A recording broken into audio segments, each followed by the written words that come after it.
Circuit എന്ന cinema കണ്ടു. Cinema എങ്ങനെയെന്ന് വെച്ച് കഴിഞ്ഞാൽ നല്ലൊരു ഫിലിമാണ്. ഒരു കുഞ്ഞ് ഫീൽ ഗുഡ് ഫിലിം എന്ന് പറയാം. ഈ സിനിമയുടെ ഒരു പോസിറ്റീവ് എന്ന് പറഞ്ഞു കഴിഞ്ഞാൽ പ്രേക്ഷകർക്ക് ഇമോഷണലി കണക്റ്റ് ആവുന്ന രീതിയിലാണ് ഇവര് കഥ, തിരക്കഥ എല്ലാം സെറ്റ് ചെയ്തിരിക്കുന്നത്. അപ്പോൾ നമ്മൾ സിനിമ കണ്ടുകൊണ്ടിരിക്കുമ്പോൾ നമുക്ക് ആ ക്യാരക്ടേഴ്സിനോട് ഒരു ഫീല് ഉണ്ടാവും. അപ്പൊ GCCയിൽ ഉള്ള ആൾക്കാരാണെങ്കിൽ ശരിക്കും റിലേറ്റ് ചെയ്യാൻ പറ്റുന്ന ഒരു സ്റ്റോറി തന്നെയാണ്. അപ്പൊ അതുകൊണ്ട് നമ്മൾ കാണുമ്പോൾ നമുക്ക് ശരിക്കും കണക്റ്റ് ആവും ഈ ഫിലിം. അതുപോലെ എടുത്തു പറയേണ്ടതാണ് താമറിന്റെ ഡയറക്ഷനും.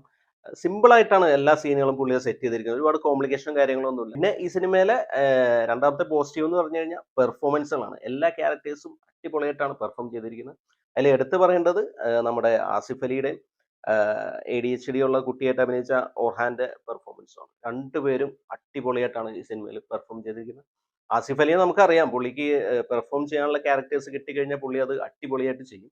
അപ്പൊ ഇതിലും ഒരു ഗംഭീര പെർഫോമൻസ് തന്നെയായിരുന്നു. ഒരുപാട് സീനുകളുണ്ട് നമുക്ക് എടുത്തു പറയേണ്ടത് പുള്ളി പെർഫോം ചെയ്തിട്ടുള്ള. നല്ല അടിപൊളിയായിട്ട് തന്നെ ചെയ്തിട്ടുണ്ട്. പിന്നെ ഓർഹാന്റെ പെർഫോമൻസും അടിപൊളിയാണ്. കുട്ടികളെ പെർഫോം ചെയ്യിക്കുക എന്നുള്ളത് വളരെ ഒരു കോംപ്ലിക്കേറ്റഡ് ആയ കാര്യമാണ്. അപ്പൊ അത് അടിപൊളിയായിട്ട് തന്നെ താമർ ചെയ്തെടുത്തിട്ടുണ്ട്. പിന്നെ ഈ ഫിലിമിൽ എടുത്തു പറയേണ്ട രണ്ട് പെർഫോമൻസ് എന്ന് പറഞ്ഞാൽ ദീപക് പറമ്പോളിന്റെയും ദിവ്യപ്രഭയുടെയാണ്. രണ്ടുപേരും നന്നായിട്ട് തന്നെ ആ റോൾസ് ചെയ്തിട്ടുണ്ട്. അപ്പോൾ ആകെ മൊത്തത്തിൽ പറയുകയാണെങ്കിൽ നിങ്ങൾ ഒരു GCC കൺട്രിയിലൊക്കെ ജോലി ചെയ്യുന്നവരാണെങ്കിൽ ശരിക്കും നിങ്ങൾക്ക് കണക്റ്റ് ആവുന്ന ഒരു ഫിലിമാണ് സർക്കിട്ട്. നല്ലൊരു ഫിലിമായിട്ട് തന്നെയാണ് എനിക്ക് അനുഭവപ്പെട്ടത്.